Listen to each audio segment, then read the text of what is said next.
Hello, Carol Taylor-Kearney here at Powell Arts. I'm standing with E. Sherman Hayman, known as Mer, in front of her beautiful, wonderful artwork. I can't exactly say painting, mixed media.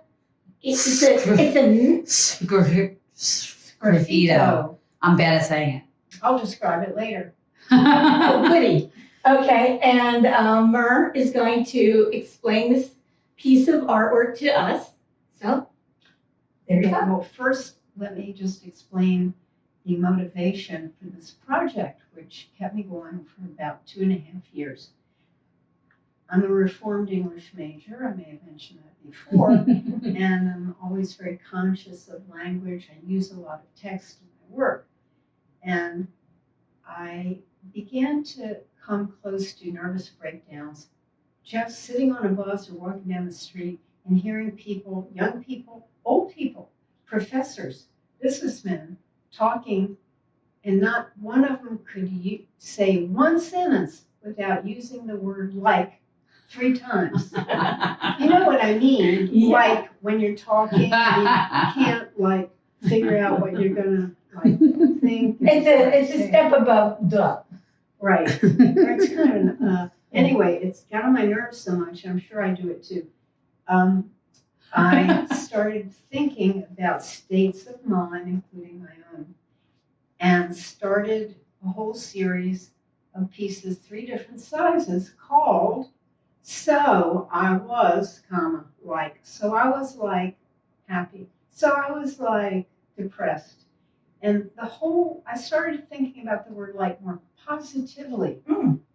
Like, when you use the word like, you are mitigating whatever you're going to say. So if someone says, how are you doing? You could say, I'm depressed. Instead, you can say, I'm like depressed. It softens it a little bit. It gives you a little breather while you're picking the adjective that you're going to say, especially if you're describing how you're feeling. So I got a more benign attitude toward the word like, but I collected adjectives, all kinds of adjectives. And this is one, detached. The other pieces, so I was like giddy. Occasionally, I feel that way. But detached is a very good word.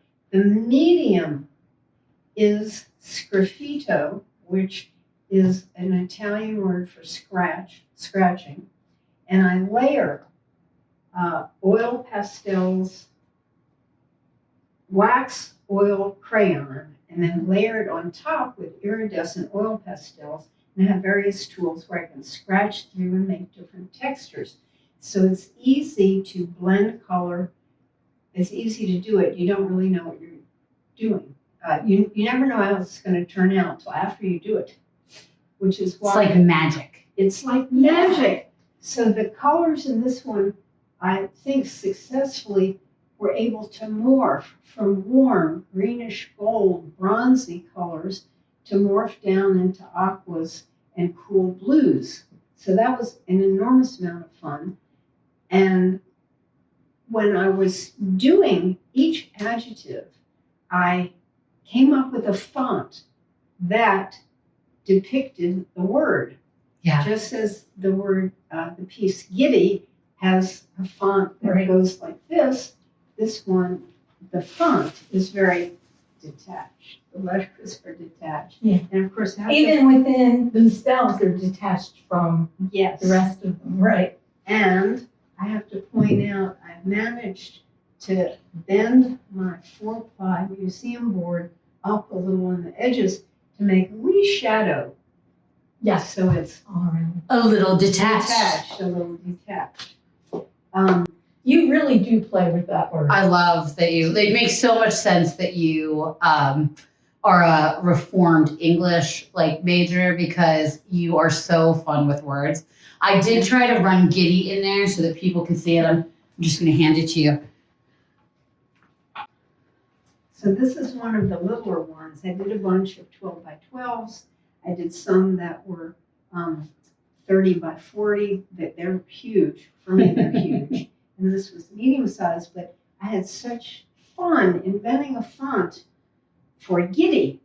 Yeah, and it's Well, you perfect. do more than just invent the font, which is wonderful, but even the backgrounds, I've seen a whole show of these, and even everything about the background goes so perfectly with what you're trying to tell us in the word that it makes me wonder, like, how far into the word do you get as you go? Because some of these words have more than one definition, and you Yes. seem to incorporate all of them. Thank you, Carol, because I'm obsessive. I can say that safely. I'm obsessive, which is one of my words. I'm obsessive about that. It's not just the word. I love how the word sounds. I love what it means. I love when it has different meanings. Mhm. And to me, each word is a visual thing. It's not just a state of mind.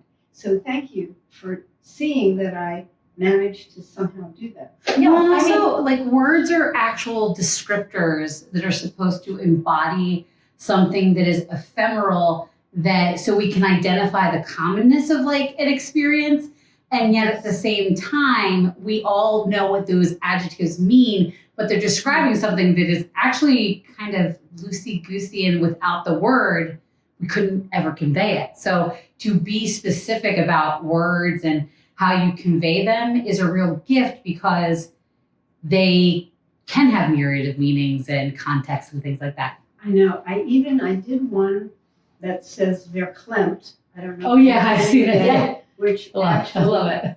and then there's also my favorite word, because I'm bilingual.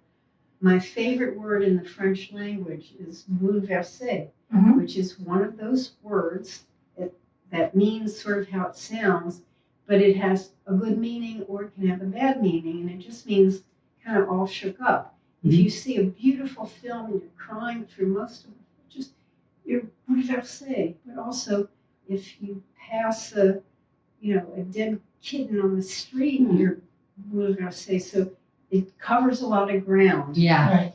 So I did a great big piece with that bouleversé, and I managed somehow to make the colors morph going up and down, and the whole pattern morphs as it's moving around. And I figured, that covers it all. Happy, sad, upset, deliriously happy, and kind of covers it. The spectrum, yeah. Yeah. No, and I just think it's so wonderful too, as the viewer looks at this, not only will they be detached, they'll attach to the detached, but at the same time, each one of these little pieces in the panel, they have their own little personalities here as they run through. Yeah. And then with the lines going up and down and these patterns across, there's detached, but there's also movement. And the eye has so much wonderful information to settle on. So this just makes me feel so good that you're seeing all of that. How could you know? Well, I told you, the first time I saw these, and like my mom, I saw a pretty big spectrum of the series. Yeah. I spent so much time in that room just like looking at each of them. And I believe you had one that was either bubbly or effervescent or something with and I remember looking at whatever the adjective was and thinking, ebullient. ebullient, Yeah. that was it. Isn't that a great And word? I thought The bubbles. this is perfect. Like, because ebullient is like, in my opinion, both a feeling of like, there's a serenity, but a completely pure joy in it. Yes. And I just thought this conveys pure joy, and ebullience was the perfect word. So. I even used yellow, a color I never, ever did. Yeah, I was going to ask you about that as far as like choosing the colors. That this has pinks and purples and goldens, and this one has the blues. So do you when you hear certain words, do certain colors pop into your mind? They sort of do. And then before I can actually do anything, I have probably a half a ton in my studio of scrap pieces of museum board. Okay. Because every single time I start a piece, I need to try out what happens to this aqua if I put kind of a rosé colored pastel on top? Right. What happens if, so I'll try each color with 10 different toppings before I start eliminating. So just the color process takes a really long time. And then when I finish it, I have all kinds of surprises because they didn't turn out the way they did in my color sample. Colors like that. I think it's funny though, almost every artist you talk to says, I have a collection. And I think they're not hoarders, they're creatives. That's the difference. And I actually use them every once in a while. I'll do a collage and I'll pull out some scraps and cut them up. And that's what makes you a creative and not a hoarder. I do the same thing with glass. Like I'll have all kinds of different panes of glass, and I'm like, oh, I could use this. But yeah, no, you know, right, and you know that somewhere down the road, some of them you just toss. It's like when you were talking about aqua and rose. I'm like, yeah, I bet it would be something that would not so great. But Maybe. yes. You don't know.